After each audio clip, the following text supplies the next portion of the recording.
I bought street food in Thailand, and it was wrapped in someone's private medical records. When I was living in Bangkok, there was this one street food vendor I visited almost every night. The food was cheap, delicious, and always wrapped in scrap paper. Usually it was flyers or old newspapers. It wasn't unusual, and honestly, I never paid attention. But one night I ordered my usual grilled chicken skewers, and when the vendor handed them to me, I froze. The paper felt different. I glanced down and my stomach dropped. It wasn't a flyer. It wasn't an ad. It was a hospital document. I could clearly read someone's full name, their date of birth, and right under that, hepatitis B diagnosis. I just stood there staring, my food in one hand, this sheet of paper in the other. The vendor looked at me funny and said, "What? Chicken not hot enough?" I shook my head. "No. Do you know what this is?" He leaned over, squinted, then shrugged. "It's just paper.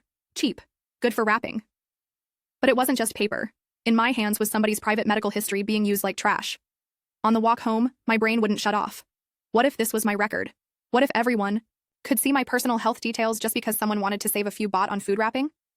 Later that night, I saw the story blow up online. A well-known Thai doctor had posted a photo of his street food, wrapped in medical records, too. He even pointed out the patient's name and diagnosis right there in the picture. That's when it all came out. A private hospital had hired a disposal company to shred thousands of old medical files. But instead of destroying them, the workers just kept the papers at their house.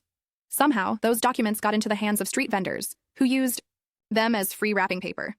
Over 1,000 people's medical records leaked this way.